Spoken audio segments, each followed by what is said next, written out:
আসসালামু আলাইকুম viewers, welcome to শানিশা story. আমি তাইশা চলে আসছি আপনাদের সাথে একটা জুম্মার ভিডিও নিয়ে।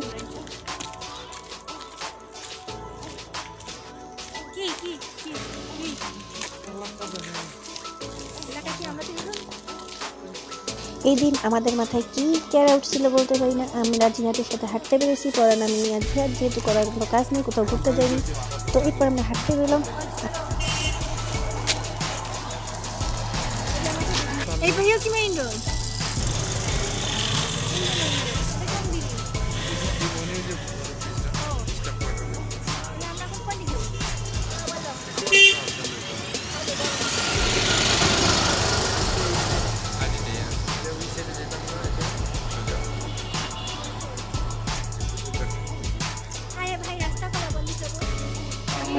সার্বিক সহযোগিতায় মাদ্রাসা কর্তৃপক্ষ ও এলাকাবাসী শুভেচ্ছান্তে হাফেজ মাওলানা মুফতি বাইতুল আরাফাত জামে মসজিদ নায়েবে মুহতামিম বাইতুল আমান মদিনাতুল উলুম মাদ্রাসা।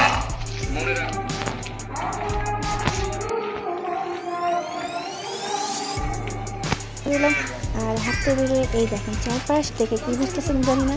এরপরে আমরা 4 থেকে 5 কিলো হাঁটলাম, কারণ আমাদের জিয়াদের হাঁটতে খুব ভালো লাগে। আমার পা রেখে যাওয়ার মতো অবস্থা। আমরা 4-5টা এলাকা ঘুরে আসছি হেঁটে হেঁটে, যা কেউ কল্পনা করতে পারে না। ঢাকা দক্ষিণ সিটি কর্পোরেশন এলাকা নন্দীপাড়া থেকে মনে করেন শেখের চর থেকে পশ্চিম মধ্যনদীপাড়া, সেখান থেকে নন্দীপাড়া ব্রিজ, সেখান থেকে বনশ্রী, জগাখাম্বা, মেরাদিয়া হেঁটে আমরা আবার বাসায় ফিরছি। অনেক লাইফটা বেস্ট তবে এনজয় করছি। আইয়াত হয়েছে, পয়েন্ট পেয়েছে, হাঁটতে হাঁটতে কনস্ট্রেট আর সে খুবই নাইস। তো সে এতটা হাঁটা করার পছন্দ করে না, বাট এই জিনিসটা আমি আর জিহাদ খুব এনজয় করছি। তো চলো দেখে আসা যাক আমাদের হাঁটা চলা আর আশেপাশের পরিবেশটা এখন দেখতে পেতে।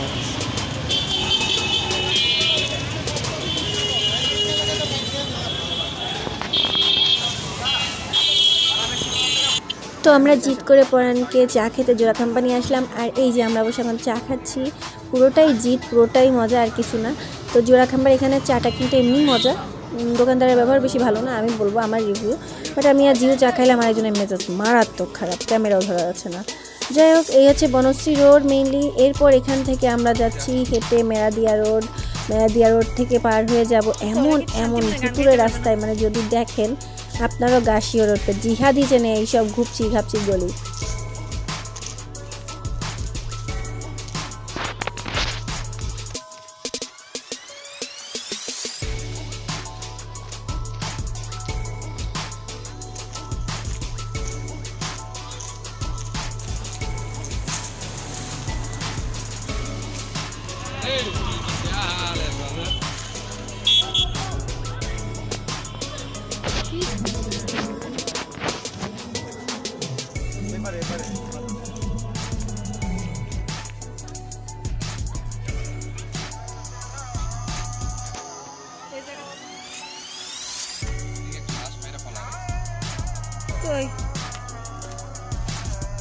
তো ফুল বালিশ ময়লা আসো তো দিয়ে ভাসো।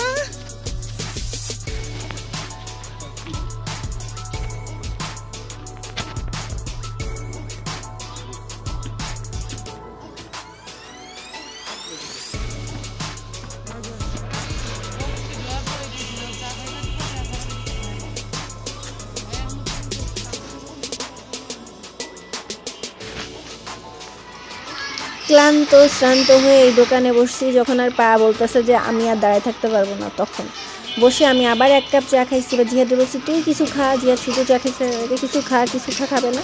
তো আমি আর জিহাদ মারামারি করছিলাম। আর এই পাশে রাস্তার অপোজিটে একটা টুল পেয়ে সেই ফাঁকা জায়গায় এক আলসা মানুষ বসছে, তাকে ডাকলেও সে দোকানের ভিতর যায় না। মানে সে এক বিধিকিস্তি অবস্থা। এইরকম বিধিকিস্তি অবস্থা জীবনে ঘটাতে হলে একদিন জিহাদের সাথে হাঁটতে বেরোতে হবে আপনাদের। এখানে চলছিল যা যা বললো তা শুনে ভাবছি যে আমি যেহেতু ভিডিও করতেছিলাম, ভাবলাম দেখা গেল হুজুর বলে বসলো এই মেয়ে তুমি কেন সামনে আসো। বললাম যে যাক, আমি আসতে নিজের মান সম্মান রক্ষার্থে নিজেই সরে যাই। এটাই মেয়েরা সাধারণত করে, নিজের মান সম্মান রক্ষার্থে নিজেরা সরে যায় নিজেদের অপশন থেকে। তো আমি সরে গেলাম। আর এরপর এখানে পুরোটাই ওয়াশ চলছে। যারা এদিক সেদিক আছে আশা করি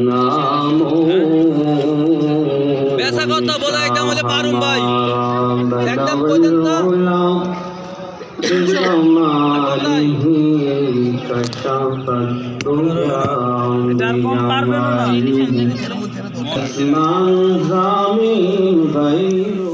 ওয়াজের মূল আকর্ষণ হচ্ছে চারদিকের মেলা মেলা মেলা ভাবের একটা মাঠ, গজা, খাজা, আতর, টুপি। এখান থেকে জুয়ার পরানের টুপি কিনলাম, পরান আতর কিনছে। তারপর আমরা হচ্ছে চিংড়ি ভাজা খাইলাম। আমার একবার এই বেলুনটা কিন্তু খুব মন ছিল, কিন্তু পরে ভাবলাম থাক, দরকার নেই, খালি খালি টাকা নষ্ট। আর এরপর আমরা চিংড়ির বড়া খেয়ে আজকের ব্লগ এখানেই শেষ করলাম। আপনারা ভালো থাকবেন, সুস্থ থাকবেন। আমাদের শ্রান্ত ব্লগ দেখে কেমন লাগলো জানাবেন। পরবর্তী ব্লগের আশা থাকবেন। আল্লাহ হাফেজ।